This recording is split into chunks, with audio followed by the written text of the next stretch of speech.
Alô, alô, boa tarde, salve, salve, no ar mais uma edição dos Donos da Bola terça-feira, hoje até que enfim sol, mas até que enfim nada, a gente quer de volta a chuva. Donos da Bola no ar a partir de agora, daqui a pouco com os nossos intrépidos comentaristas na tela da Band.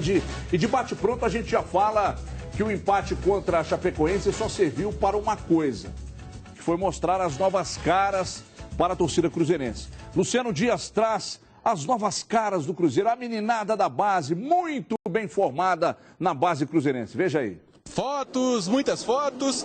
Para quem pensou que a partida contra a Chapecoense no último domingo seria um mero amistoso, se enganou. Nomes até então desconhecidos apareceram bem. O goleiro Elisson teve a primeira chance no Brasileirão. O pessoal da base entrou e correspondeu. A base está demonstrando um trabalho sério e está colhendo bons frutos. O volante Eurico também se destacou. Mostrou ser versátil ao atuar também na lateral direita. A gente tem que aproveitar bem a oportunidade e, graças a Deus, eu pude atuar bem, junto aos meus companheiros também. Com habilidade e velocidade, o atacante Judivan também foi bem, mas a situação mais impressionante foi a de Hugo Rageli. Na estreia pelo time profissional, o garoto entrou no segundo tempo e demorou 36 segundos para fazer o primeiro gol com a camisa cruzeirense. Tem estrela ou não tem? Sonhava com isso, né? Mas ninguém espera a chance de fazer um gol na estreia tão rápido assim. Foi muito bom para mim. O jogo contra a Chapecoense foi bom. Marcelo Oliveira deu oportunidade para jogadores pouco utilizados, mas na última partida do ano, domingo contra o Fluminense no Mineirão, os titulares estarão de volta. Jogo de festa, jogo da entrega da taça de campeão brasileiro. Disputar o último jogo, última partida, né, diante da nossa torcida, festejando bastante, poder comemorar, levantando a taça aí diante da nossa torcida, né, no domingo contra o Fluminense, eu acho que é uma alegria muito grande. Se a garotada não jogar domingo contra o Flu, não tem problema. Eles já mostraram que quando o comandante precisar, é só chamar. A meninada do Cruzeiro tá aí. Olha, a gente falou aqui sobre o trabalho de formação desses atletas na base do Cruzeiro. Na base do Cruzeiro faz já é tradicional, né? Um trabalho muito bem elaborado, muito bem feito, muito bem gerido acima de tudo. Então, nós já falamos disso aqui, inclusive na semana passada, até antes da decisão. Se você buscar hoje dentro do grupo de jogadores que atuam com Marcelo Oliveira, você monta quase que um time inteiro de jogadores revelados no Cruzeiro. Um time inteiro. É ou não é, ídolo? É. Que visual sensacional. Obrigado. Você tá o autêntico eleitor. Não. Inspirado em quem, ídolo? Ninguém. Você tá gripadinho? Muito Gripado. Muito bem. Mas eu não sou eleitor desse cara de jeito nenhum. E você sabe olha que eu nem falei, olha que eu nem falei quem é o cara. Eita, nós. Ô, ídolo, mas não é bacana olhar para dentro do clube e ver que você forma praticamente um time com jogadores de base? Boa tarde, Everton, boa tarde a todos. Era algo muito cobrado há muito tempo. O torcedor aqui em Minas, especialmente, tem muito mania desse negócio de base, né? Às vezes um jogador é contratado, não começa a ir bem, a gente já começa a ver os cornetas. Pô, tira esse cara, coloca a base. E normalmente era um discurso meio vazio, aquela história de talvez querer uma identidade de um jogador que torça para o clube, esteja envolvido, mas que não necessariamente tivesse a capacidade de assumir a posição titular do time de cima. Dessa vez, não. Os jogadores chegaram para ficar, tanto no Cruzeiro quanto no Atlético, algo diferente, algo que não acontecia com ênfase, com consistência há algum tempo. E dessa vez dá sim para montar meio time ou um time com jogadores da base. Lucas Silva, Alisson, o Judivan, que como o Júnior Brasil falou, salvou o jogo domingo. Nome, né? Eu acho que ele tem um sobrenome interessante, eu não estou lembrando qual é. Depois eles podem conferir, mas ele tem um sobrenome forte. O do Hugo é pior, né? Porque Hugo, tem que ser Hugão. O Felipe falou que ele arrebentaria. Mas na camisa tem os dois nomes, né? Na camisa do Hugo, é quase uma parceria de ataque com o Anselmo Ramon, como disse o João Vitor ontem. Mas olha, muito legal, é isso mesmo, é raro no futebol brasileiro, não é comum. Todo mundo fala do exemplo do Barcelona, tinha uma época que ninguém aguentava mais escutar isso, quando o Barcelona ganhava tudo e tinha sempre 8, 9, 10 jogadores da base na equipe titular. A gente vê algo, claro, nas devidas proporções, minimamente próximo disso em Atlético e em Cruzeiro. Carlos, Gemerson de um lado, Lucas Silva, Alisson do outro. É muito legal que continue assim agora. Eu acho que base serve para você mesclar com grandes jogadores vindos de fora no mercado. A gente está muito mal acostumado aqui em Minas agora. A gente começou a ganhar tudo, a gente quer continuar assim, com Copa do Brasil, Campeonato Brasileiro, Libertadores. Eu acho que só base para isso não dá. Então, tem que ter esses jogadores de base, sim, mas mesclando com grandes atacantes, grandes armadores, principalmente nessas posições aí, grandes estrelas. Até estou pegando esse gancho porque se fala muito de um grande centroavante no Atlético, um grande centroavante no Cruzeiro. Tomara que aconteça, porque só base não dá certo, não. Ô Brasil, o Felipe disse uma coisa, vocês me deixaram no vácuo, mas eu sou um cara persistente, que o Judivan seria bom se ele jogasse no futebol holandês, né? Porque lá é cheio de van, né? Boa, hein? É nova e boa essa, né? Judivan Persie, Judivan Nistelrooy, eu não achei tão batida, Judivan Basten, né? Mas Judivan Peta. Rudvan Nistelrooy. Agora, gente, muda o nome do Judivan e que não cola. Ou Jude ou Van. Ou Divan também não dá, não porque vai já tem ficar Divan. bom, não, né? O Brasil, fala aí da base do Cruzeiro, fala do que você quiser. Analisa para nós, você que acompanha a fundo, já entrevistou vários deles. Na época do Olé pelo Mundo. Essa base muito bem feita. Aliás, quem comanda lá é o Bruno Vicentinho, que comanda a base lá. Eu falo muito do André Figueiredo aqui do Atlético, porque eu tenho um contato, já tive 2, 3 contatos através de matérias que fizemos aqui para a TV. E trouxemos o André aqui numa oportunidade, numa entrevista até muito bacana. Aliás, eu preciso entrevistar o Emerson Ávila, hein? Precisa marcar aí, viu, produção? Com o Emerson Ávila aí, porque tem umas coisas importantes para falar. Vai cair na meia dúzia aí. Ô, Dimara. Não é você, Brasil. Desculpa. Fala da base do Cruzeiro. Você que acompanha de muito perto o Brasil. Não chega a ser perto assim, não. Eu acho que o Júnior é eleitor. Não, para com isso. Vocês querem me derrubar?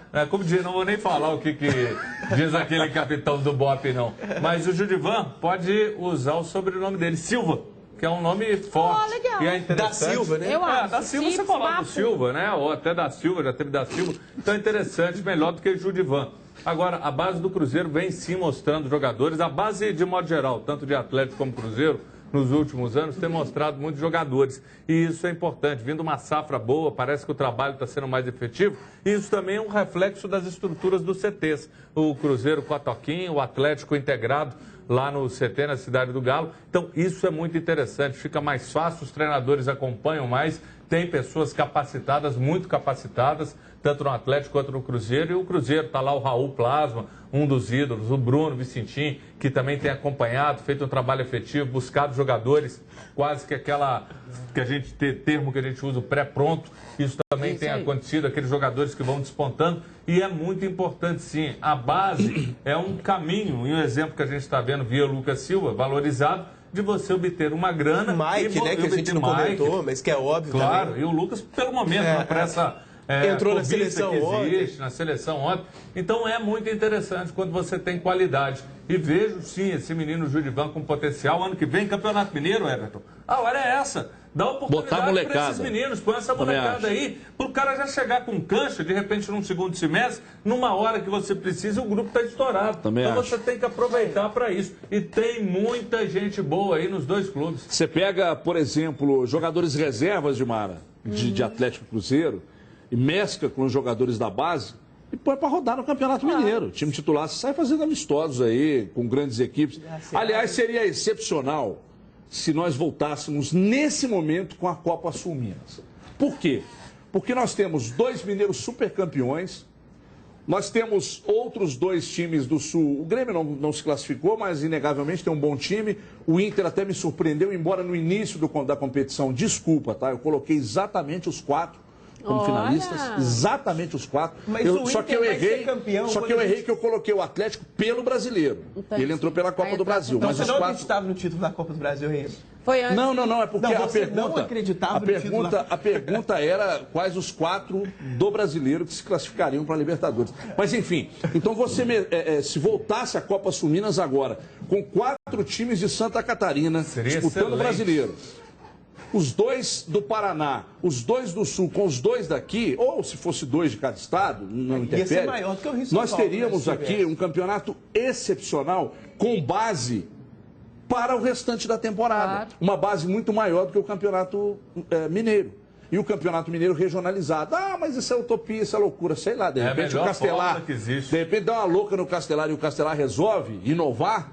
Eu acho que seria excepcional. A Copa Sul Minas de volta seria excepcional. O problema é que são várias pontas, né? Tem CBF, tem televisão. Mas eu acho que é um grande produto. É um grande produto para a CBF, para a detentora dos direitos, como ela tinha antes. Duvido que em São Paulo e no Rio de Janeiro eles também não quisessem disputar o Rio e São Paulo, que é um torneio que, principalmente para o Rio de Janeiro, mudaria esse contexto que o Rio não chega nada. Os 4 grandes de São Paulo tiveram N problemas no Campeonato já é Paulista. Um excepcional torneio. Exatamente. Eu acho que é uma coisa para se pensar assim. Não acredito que de imediato, porque se você for raciocinar, falta aí 2 meses, alguma coisa parecida com isso, acho difícil. Mas é uma coisa que os dirigentes têm que pensar assim. Aquela Copa dos Campeões que trazia depois os campeões das regionais era um evento fantástico para a detentora dos direitos, para a CBF, para os clubes.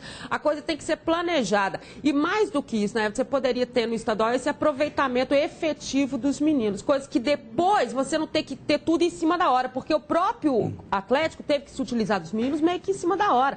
Porque, na verdade, o Paulo Autuori não deu esse espaço todo para um ou outro, fez o Campeonato Mineiro com 2 ou 3 jogos em que ele aproveitou a base, a gente via alguma coisa, mas a oportunidade efetiva veio com o Levir Coupe, na ausência dos titulares, pelos problemas efetivos que o Atlético teve no departamento médico. Então, assim, esse uso em cima da hora, eu não sou radical em nenhum momento. Eu acho que você não pode ter só base, como você não pode ter só jogador de ponta, tem que ser essa mescla, é ser inteligente no uso. E o Cruzeiro vem e sofreu até muitas críticas iniciais nesse trabalho de base dele, porque o Cruzeiro sempre trabalhou com o jogador pré-pronto, né? Aquele que vem numa idade maior. E você pode ir lá atrás. Quando você vai a 2003, você teve o Luizão, o Maico Recife, que foram jogadores que vieram da Eurosports pré-prontos e depois se tornaram campeões brasileiros com o Cruzeiro. Ou seja, é um recurso que você também tem, já que o Ministério Público hoje não deixa que Augusto você... Recife que você falou? O Recife também, ele veio e foi campeão brasileiro. Depois aconteceu alguma coisa com ele, né? Que não ficou pronto mais. Não, mas no campeonato, ele foi importantíssimo. Não se pode tirar a importância dele. É um jogador comum. Você gosta de desmerecer o profissional? É isso? Comum. Não é isso. Que absurdo, é um jogador comum. Então, só para completar, o Cruzeiro já faz esse trabalho do pré-pronto há um bom tempo e chegou a sofrer críticas por isso. Mas ele teve um aproveitamento maior também dos seus jogadores de base. O próprio Wendel, que também foi destaque em 2003, é um jogador que veio da base do Cruzeiro. Então, quer dizer, a história é muito mais longa. O Atlético teve alguns problemas nessa questão da base, depois ele foi se adequando para poder chegar hoje com essas revelações que a gente tem aí. O problema é que o Atlético ele não tinha uma estrutura nem de time principal. Então, todo jogador que subia já virava ídolo, todo mundo achava que ia acontecer alguma coisa e não dava nem tempo para o menino amadurecer. Hoje ele tem esse tempo. Então, acho que o trabalho do Atlético melhorou muito em função do que a equipe principal também fez. Deixa eu dizer uma coisa que eu falei agora há pouco na Band News, que não é nenhuma coisa do outro mundo, não, porque eu já falei que nós não sabemos nada de futebol. Nós só temos um microfone e a câmera à disposição. Sabemos nada. Sabemos tanto quanto o torcedor. Mas então, e quem acha que sabe demais normalmente se lasca. Então, aliás, eu ia falar um negócio aqui, mas porque vocês acham que eu estou errado? Não, certo. Mas eu quero que você fale. Vocês ficam fazendo gestual aí, me criticando. Você criticou Augusto Recife, você vai ter que... Eu vou chamar ele aqui, você vai ter que falar isso na frente dele. Olha aqui, eu disse hoje na Band News, presta atenção, Brasil, que você vai replicar essa na Itatiaia, vai dar ibope lá. Se você olhar para o futebol gaúcho, você vai ver Inter e Grêmio em processo de remontagem. Não tem certeza de nada lá. O Abel não deve ficar no Inter, o jogador vai sair, o Grêmio vai perder Dudu, Jeromel, Alan Ruiz. Parece que o Heller está na lista, né? Enfim, aí você olha para o futebol do Rio. Não percamos tempo para comentar. Aí você vai para São Paulo. Santos, remontagem. Palmeiras, remontagem. São Paulo também, que vai perder jogadores e perder o principal, que é o Kaká. Corinthians. O Corinthians, não, são fortes porque tem dinheiro, né? E isso é um fator relevante. O Palmeiras vai ter muita grana também. Aí você olha o Corinthians, você vê o Corinthians que tem uma base e se um bom treinador entrar, o Corinthians passa a ser o principal time de São Paulo. Aliás, os dois, né? Então você tem praticamente, na teoria, 2 grandes adversários em São Paulo, porque no resto é tudo remontagem e tal. Com bases que nós temos aqui em Minas de times prontos, garotos que entraram e se deram muito bem, treinadores que na teoria também vão ficar, diretores de futebol que serão mantidos, pelo menos até segunda ordem, embora o Alexandre Matos venha sendo muito procurado por outros clubes, ele mesmo confirmou isso, com estruturas fantásticas, tá tudo certinho para começar a próxima temporada. Você não tem grandes problemas para começar a próxima temporada. Então me arrisco a dizer mais uma vez, 2015 será mais um ano de títulos para o futebol mineiro. Nossa, que arrogância! Basta você olhar para os outros estados, você vai ver que nós ainda estamos à frente para a próxima temporada. Eles chegarem, E um detalhe, só que eu gostaria que vocês me ajudassem. Para a próxima temporada, a cota de televisão não foi adiantada para ninguém, Ainda né? não. Então todo mundo recebe agora, não é isso? Eu não tenho certeza. Na verdade, o que aconteceu é o seguinte. O Botafogo tentou como vai ali. se tentou, mas como vai ter uma renegociação, né, de valores. Isso, então não foi adiantado. Muito bem. Olha, no Atlético, a renovação com o técnico Levir Coupe, ídolo maior de Felipe Junqueira, que é o nosso editor-chefe aqui, é a primeira medida do novo presidente Daniel Nepomuceno. O treinador teve um início muito complicado, mas se tornou quase uma unanimidade entre a torcida e entre as pessoas que trabalham com o Levir. Ricardo Feller traz esse detalhe, traz essa informação e daqui a pouco a gente comenta sobre a chegada e a estada de Levir Coupe no Atlético. Veja aí. Se tem um cara com jeitão diferente hoje no futebol brasileiro, esse é Levir Coupe. Por que você tinha me perguntado? Nas entrevistas coletivas, a cada pergunta, uma resposta diferente. Longe do padrão, do comum, do normal. Difícil de responder, tá? As temporadas do Japão deram ao Levir uma outra visão de futebol, de organização. Eu estava no Japão, você pensa que eu fui lá ensinar futebol? Eu fui lá aprender. Pelo jeitão dele e pelos resultados, claro, o professor Levir Coupe caiu nas graças do torcedor do Atlético. Aliás, sempre esteve. Já são 4 passagens pelo Galo, todas com títulos. Mas nada se compara a essa última. Eu só tenho uma certeza, 6 anos do Japão não aconteceu nada parecido com o que nesses 6 meses aqui. O título da Copa do Brasil sacramentou essa relação. E olha que o Levir já foi até vaiado. Na 13ª rodada do Brasileirão, ouviu o coro de burro. Um burro com sorte, diria o próprio Levir. Virou até nome de livro, escrito pelo treinador. E qual o futuro do Levir Coupe? O contrato dele termina agora no fim do ano. A tendência é que o Levir renove o contrato, permaneça, mas não há ainda uma confirmação. Uma reunião até essa quarta-feira vai definir o futuro do treinador. O que é fundamental para você renovar? É difícil de responder essa pergunta, sabe? Porque não é o Vanderlei falando, mas o projeto, né? O projeto. Acho que isso é fundamental. Em outra entrevista coletiva, logo após a conquista da Copa do Brasil, Levir foi ainda mais autêntico. Fica ou não? Eu pedi para você não fazer pergunta difícil, né? Cara. Ah? Eu vou te responder com, sei lá, eu estava pensando sobre o jogo e eu estava viajando, se vencesse, se perdesse, o que eu ia fazer? Só que quando eu estava pensando isso, tocou uma música no rádio, no tal do Luan Santana. Aí era uma proposta. Eu, você, 2 filhos e um cachorro. Aí eu pensei na Marília, nas nossas 2 filhas, a Janaína e a Maíra, e na nossa cachorrinha, que é a Maria Isabel. Aí, cara, só que logo em seguida entrou uma outra música. A música do Skank, que é um conjunto maravilhoso que todo mundo gosta. E eles cantavam com essa letra. Vou deixar a vida me levar para onde ela quiser. Então, eu estou com esse sentimento agora. Sinceramente, eu estou com esse sentimento agora. Eu não sei o que fazer. Esse é o Levir Coupe. Vocês ficam fazendo pergunta difícil. O que era que se perguntou?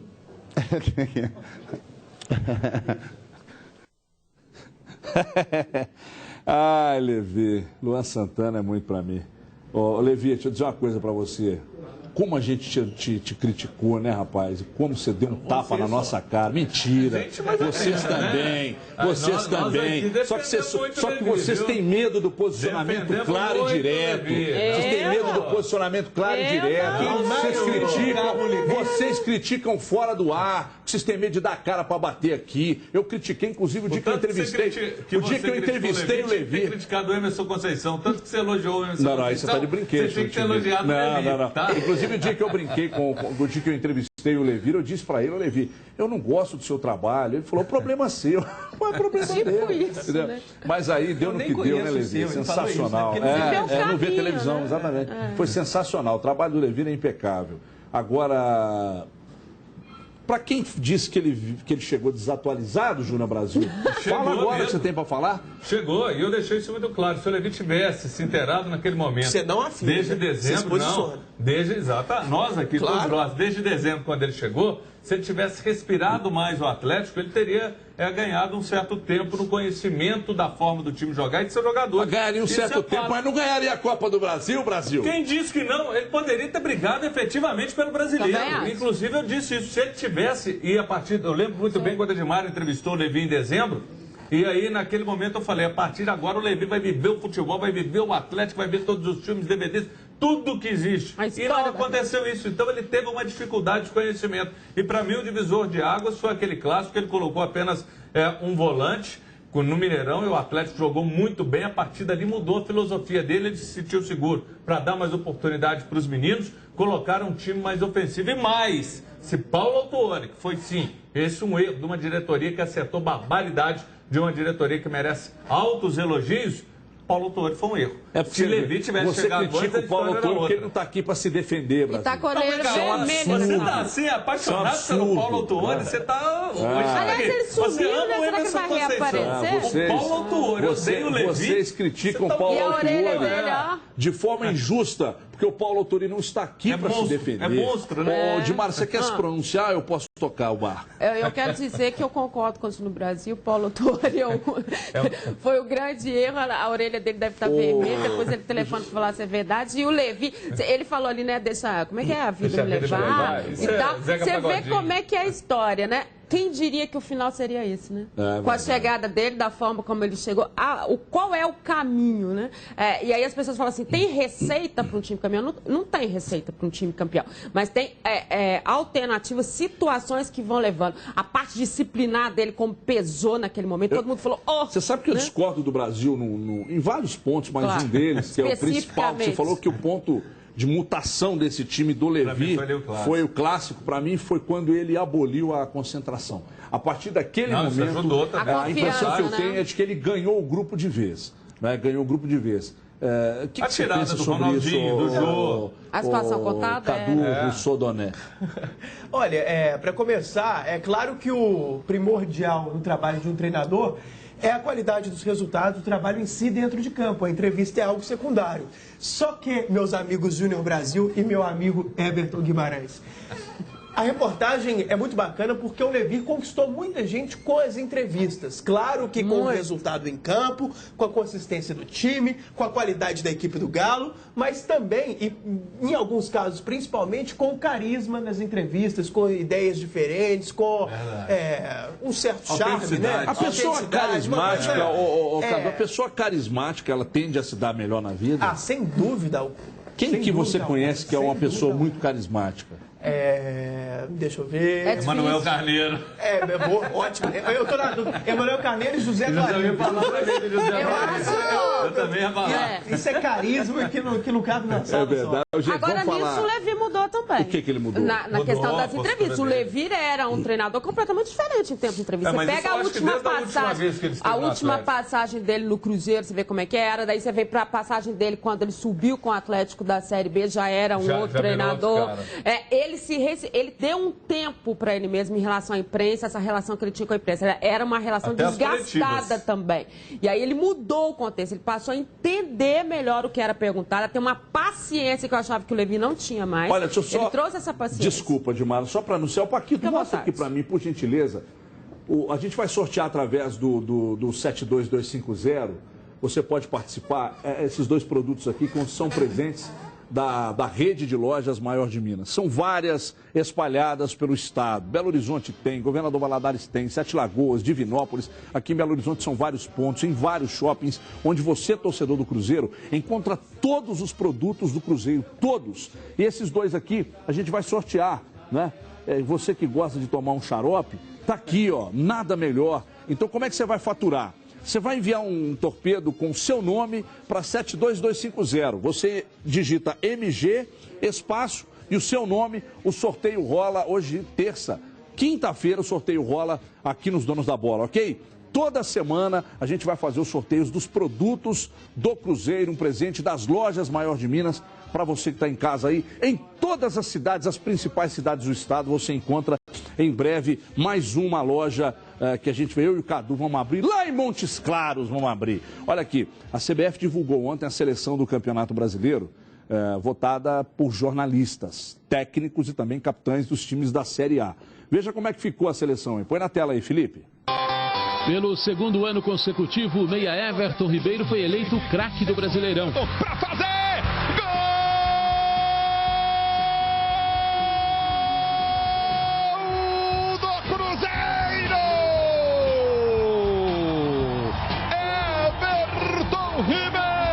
Ele é apenas um dos 5 jogadores do campeão Cruzeiro na seleção do campeonato. O time ideal, escolhido por jornalistas, tem o goleiro Jefferson do Botafogo. A defesa é formada por Marcos Rocha do Galo, Dedé do Cruzeiro, Gil do Corinthians e Egídio também da Raposa. No meio-campo aparecem o cruzeirense Lucas Silva, o São Paulino Souza e o cruzeirense Ricardo Goulart, além do Everton Ribeiro. A dupla de ataque tem Diego Tardelli e Paulo Guerreiro. Quem comanda esse timaço é o bicampeão Marcelo Oliveira. O atacante Eric, de 20 anos, levou o prêmio de revelação do campeonato. A joia do Goiás marcou 10 gols nesse Brasileirão. E numa competição em que a arbitragem foi alvo de tantas críticas, Ricardo Marques Ribeiro foi eleito o melhor homem do apito. Olha, essa do Ricardo Marques Ribeiro aí, eu sou contra. Acho que ele errou, erros crassos. Eu sei que é difícil, mas não acho que ele seria o melhor árbitro do futebol brasileiro, não. Nós temos outros nomes aí. Por mais que seja criticado, eu ainda acho o Luiz Flávio de Oliveira e o Voaden, para mim, são os melhores. Disparado, assim. Mas, enfim, eu ia ter muita que vota. Sobre a seleção, eu discordo do Dedé, embora tenha defendido. Também. O primeiro semestre do Dedé ainda foi bom, mas o segundo semestre foi trágico. Gemerson, para mim, está ali na seleção. Acho até que no lugar do Dedé e do Gil ali, acho que nem o Gil também, acho que não seria. O Léo Silva é um zagueiro que poderia entrar por ali, excepcional zagueiro. E uma outra vaga ainda não pensei, vocês podem até pensar aí para falar. Eu colocaria o Gemerson. Lateral direito, indiscutível. Lateral esquerda, não só porque entendo que seja um bom lateral, mas também não tem tantas opções. Teve gente falando no Zé Roberto do Grêmio, acho que seria um voto plausível, mas eu votaria no Egídio. O Egídio, né? Até para privilegiar quem de fato é da posição, né? Porque o Zé Roberto atuou na lateral, foi para o meio e depois agora voltou para a lateral. Mas é um bom lateral, sim. O meio-campo ali com Lucas Silva e Souza, os dois volantes, acho que foi coerente. Eu colocaria o Henrique no lugar do Souza. Eu acho que a temporada do Henrique foi melhor do que o Souza. Eu acho que o Lucas Silva, no geral, ele foi bem. Não, ele foi o Everton Ribeiro e o Goulart, coerentes, os votos. O quarteto está perfeito. Tardelli e Guerreiro também, acho que... Os 4 na frente estão muito bons. Se o Guerreiro fosse um jogador brasileiro, essa seleção daria trabalho, hein? Muito. Uma seleção muito, muito boa, seleção certinha. Então eu discordo do Dedé e do Gil e discordo... E eu discordo do goleiro também. Não discordo de mais ninguém, não. Você não discorda do goleiro? Você acha que é o Jefferson? Acho o Jefferson excepcional. Eu acho o Jefferson excepcional. Acho excepcional. Eu vejo mas não fez o Campeonato Brasileiro. Não, Vitor e Fábio, o Marcelo Groy também foi muito bem. Eu votaria no Marcelo Groy. Mas eu não acho que seja um negócio assim... Você olha para o Jefferson ali naquela seleção... não é terrível. Não abre aquela dúvida. Nossa, mas o Jefferson... Não, ele é muito bom goleiro. Agora, a revelação, sem dúvida, para mim, seria o Gemerson, com todo respeito ao Eric.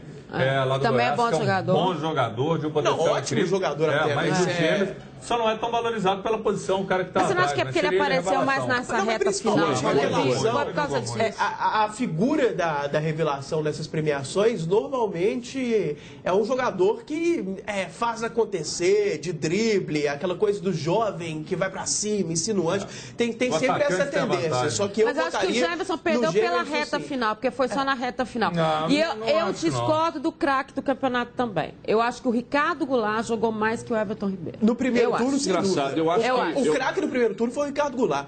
Agora, vamos combinar, o Campeonato Brasileiro não teve um craque, assim, não teve mas se tivesse que definir os dois, mas deixa eu perguntar a vocês aqui, entre Tardelli, Goulart e Everton Ribeiro, vocês manteriam o Goulart? Eu acho o Tardelli o melhor dos três como jogador num todo. Eu acho o melhor jogador em atividade no futebol brasileiro. Só que a gente tem que separar o que é o campeonato e o que é o jogador, o que é o ano como um todo. As pessoas confundem isso. Então, até levando em conta esse critério, eu votaria no Marcelo Groi pro gol. Eu acho o Vitor melhor, acho o Fábio superior, só que no Campeonato Brasileiro ele foi até mais acionado do que os dois, né? O Grêmio passou mais aperto ali, teve aquele período de invencibilidade. O Zé foi mais acionado. Como craque, eu entendo o que você está colocando, mas para mim, ainda assim, separando o que é o jogador na seleção, tirando isso, ainda assim, o meu voto seria pro Tardelli.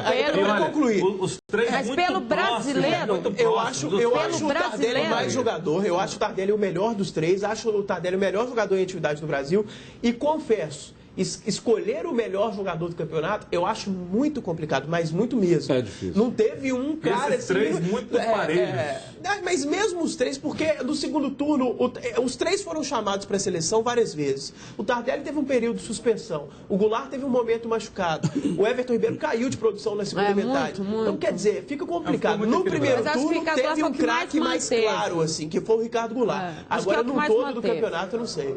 Meu voto seria Olha, o Dilmar, você quer encerrar essa do voto? Só para falar, tem o pessoal falando do Rogério Ceni na questão do gol. Lembrando que o Rogério Ceni foi homenageado, né? O craque da galera também, nessa votação. Então, quer dizer, houve essa homenagem a, sem dúvida nenhuma, um grande jogador que deixa o futebol, sabe lá Deus quando, né? Quem? Parabéns, Rogério Ceni. Não, eu sei separar muito bem as coisas. Claro, também. A história dele é fantástica. Evidentemente, a gente pega no pé, brinca lá no jogo aberto e tal, mas quando a gente vai analisar e olha para a história do Rogério Ceni, é um negócio irretocável. Ele pode ser chato, eu não quero ir para meu genro. Não, tudo bem. E outra coisa, ele é goleiro de São Paulo. É meio... Acho ele mais marqueteiro do chato. Claro, se eu tivesse uma filha, nós estamos para analisar.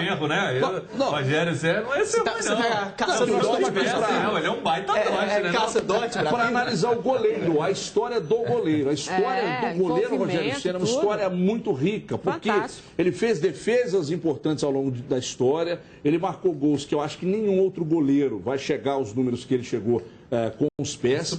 Né? Então, quer dizer, o Rogério Ceni era um goleiro. Se você olhar a história do Neuer, toda a história do Neuer e a história do Rogério Ceni, a do Rogério Ceni tem mais nuances para serem discutidas. Profissional dele. O Neuer foi campeão mundial, o Rogério não foi, mas a história do Rogério é uma história mais completa que a história do Neuer. Aí alguém que não sabe interpretar vai dizer, nossa, o cara está comparando o Neuer com o Rogério Ceni, dizendo que o Rogério é melhor. Não, estão comparando as histórias dos dois, né? Para análise de quem fez mais história no futebol. É evidente que o Rogério Ceni. Só que ele joga no São Paulo, joga no Brasil e o nosso futebol não é badalado como o futebol espanhol, italiano, inglês, etc. Mas só uma observação aí a respeito dessa parte do rótulo de marqueteiro que o Rogério Ceni tem. Não nego isso. Acho que, invariavelmente, em entrevistas, ele às vezes até é prolixo, se alonga nas respostas, ele tende ali a cair para um lado do marketing, embora também mostre um nível intelectual acima da média para os jogadores de futebol. E isso tem que ser valorizado. Agora, eu acho surreal que em um meio tão afeito ali ao marketing, em que todo mundo faz um populismo do caramba, todo mundo joga para a torcida, ou quase todo mundo, um ou outro recebe esse rótulo e outros não. Quer dizer, eu até acho ele muito marqueteiro, sim, mas ele ganhou uma pecha disso. Quer dizer, quase todo mundo é. A gente vive num mundo aí que é de uma hipocrisia do caramba, todos os jogadores. Então mas é que se você... Porque é só ele e o outro. E até acho que ele é menos do que outros, porque ele oscila entre esse lado do marketing e uma autenticidade que outros não têm. Ontem, por exemplo, no Bem Amigo, Teve uma hora que ele estava falando que o coletivo era mais importante, que ele não pensa muito nele, que você vê, nossa senhora, eleitor daquela figura, coxinha, você pensa tudo aquilo. Só que em outros momentos ele é mais autêntico e tal. E a maioria fica só do lado coxinha. E só ele que recebe o rótulo de autêntico. Teve aquele episódio lá com o Milton Leite, né? Que o Milton Leite não viu que estava sendo filmado, e falou, é malão e tal. Aí ele ganhou essa fama também. Bom, enfim, olha aqui, pessoal. O Nilson, preste atenção, hein? Para tudo, parem as máquinas. O Nilson da Claro HD TV tem um recado espetacular para você. Fala, Nilson! Olá, pessoal. Para vocês que estão assistindo Os Donos da Bola, a Claro HD TV preparou uma promoção super especial para vocês. E olha só, hein? As primeiras 10 pessoas que ligarem agora e contratarem um dos nossos pacotes Claro HD TV ganharão esse kit personalizado. Ligue para o telefone que está no seu vídeo. É o 0800 004 4550. Valeu, Nilson, o artilheiro da Claro, e a melhor programação na sua TV com canais de esportes, desenhos, filmes, séries e muito mais. Com a Claro HD TV, além da melhor programação, você tem os recursos de pausa ao vivo e gravação de seus programas favoritos em um HD externo. Tudo isso por apenas R$ 49,90 por mês com 2 equipamentos, um com plano fácil HD abertos e outro com plano fácil para você instalar em outro cômodo aí da sua casa. Isso mesmo, são 2 equipamentos para você aproveitar ainda mais sua Claro HD TV. Por apenas R$ 49,90. É imperdível, amigo, assine já. Mas tem que correr porque a promoção é por tempo limitado. Claro HD TV na sua casa por apenas R$ 49,90 por mês. Aproveite e assine já. 0800 004 4550, 0800 004 4550. Rápido intervalo, daqui a pouco a gente volta com o melhor programa, eleito também pelo Brasileirão, melhor programa de esportes da TV brasileira. Até já. Os Donos da Bola. Oferecimento André Car Veículos. Qualidade e confiança. Acesse andrecarbh.com.br.